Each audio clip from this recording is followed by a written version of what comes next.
Hello everyone, I'm Rohit Nayyar, CFO at CARE India, and we are here discussing women leaders. Women constitute 48% of the population in India, yet their labor force participation at around 25% is one of the lowest in the world. Women in India face several gender barriers. Besides, they also have to fight their way through social and cultural barriers. However, we have some prominent ones who have soared higher by breaking the gender stereotypes and shattering the glass ceiling. I have here with me today one such prominent leader, Shilpa Maheshwari. Hi Rohit, Hi, good Shilpa. morning. Thanks for having me here. Welcome, Shilpa. Shilpa works at Matrix Partners. So Shilpa, tell us about your journey as a finance professional and your role in Matrix. Sure. So I come here with around 15 plus, close to 20 years of experience. I started small. I'm a chartered accountant. I started small. Then I worked for a few years in a startup. And then I landed up at this firm where I have spent close to 12 plus years. I head the finance function for Matrix as of now and have very recently moved to an executive advisory role after being in the finance function for 12 odd years.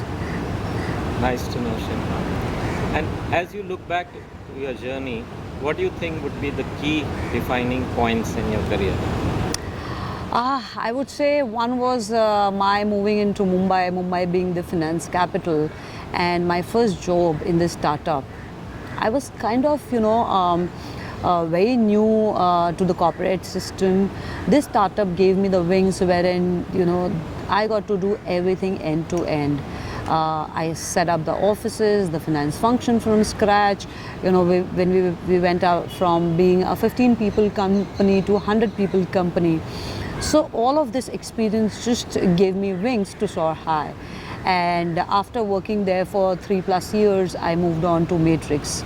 So one of the key things which I would see in my journey was this break in this startup. The second one I would say was so of course when I joined Matrix, I was at I joined at a manager level position, and I have risen through the ranks over the years. Almost like 5 years back, the CFO here just decided to move on, and I overnight had to step in. So that would be my other defining moment in my career, which got me to where I am.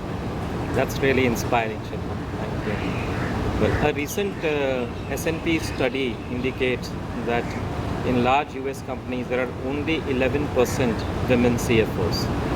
So there seems to be this huge gender gap. So what do you have to say about that? Yes, I wouldn't say it's only the finance function per se. You would say across industries, you would see this gap like a huge gap.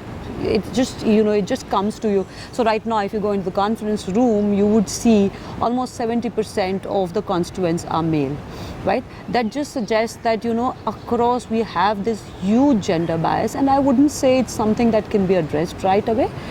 But there has been a huge amount of consciousness which has come within the constituents in the past 5 to 7 years, I would say. And also you would see, the regulatory push which government is getting us to saying that you should have a woman representative on the board. Of course, it cannot do it for you, and you cannot go through a quota system to get there, but it's a good start, I would say. At least people are recognizing a part of the problem and trying to address it.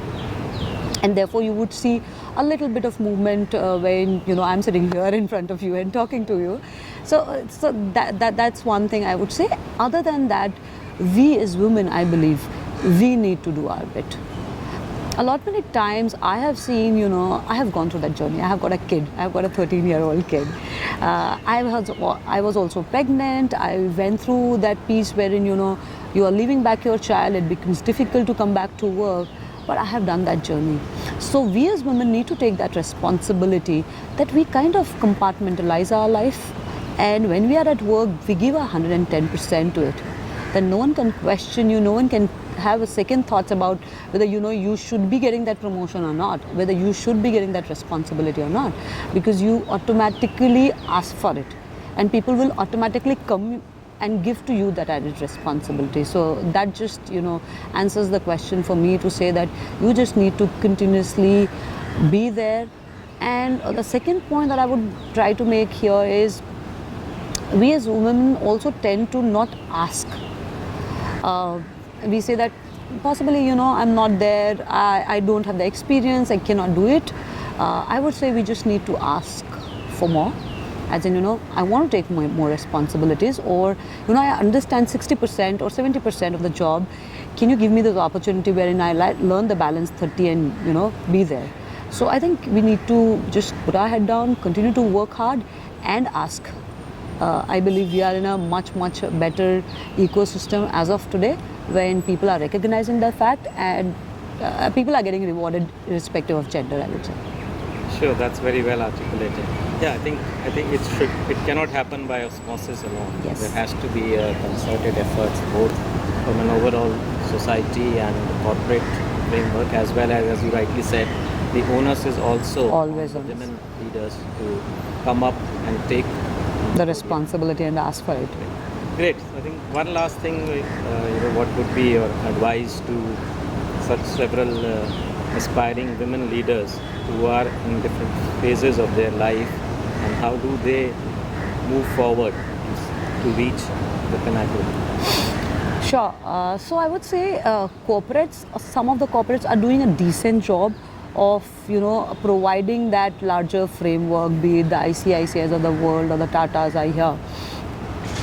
More corporates need to be aware about the fact and give that care, an atmosphere wherein people are comfortable coming back to work, because a lot many times you do not have crash facility, you do not have flexible timings, etc., etc. So if corporates can do a little bit more, wherein women would be more comfortable coming back to work, because it just helps. And people may or may not have that same support system when they can just leave the child back home and come.